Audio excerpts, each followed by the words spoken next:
जे काही support system आहेत त्या काढून घेतल्या जात आहेत भारताकडनं आणि त्यामुळे पाकिस्तानला पुरता आता मेटाकुटीस आणलंय भारताने।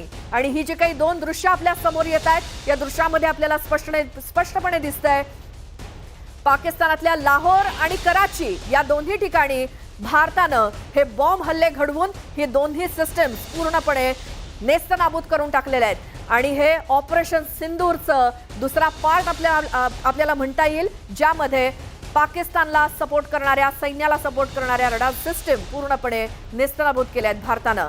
या संदर्भातच अधिक बोलूयात, माझे सहकारी विलास बडे सुद्धा आपल्या सोबत आहेत। विलास, काय आणखी माहिती? श्वेता, आता आपण ज्याचा उल्लेख केला S-400 हे काय आहे नेमकं सांगणं गरजेचं आहे। S-400 ही अशी यंत्रणा आहे जे आपलं सुरक्षा कवच आहे आणि त्याला सुदर्शन असं सुद्धा नाव दिलेलं आहे। सगळ्यात महत्त्वाचं म्हणजे शत्रू राष्ट्रांकडून एखादा जर हल्ला झाला, मिसाईल अटॅक झाला, क्रूज हल्ला झाला, तर त्या मोठ्या रेंज मध्ये आधीच ते पकडलं जातं आणि त्याचा निशाणा घेऊन त्याला उद्ध्वस्त करण्याचं काम केलं जातं। 2018 मध्ये आपण रशियाकडून व्लादिमीर पुतिन यांच्यासोबत करार केला होता। 5 अब्ज डॉलरचा हा करार होता आणि या कराराच्या नंतर आपल्याला ही सिस्टम मिळालेली आहे।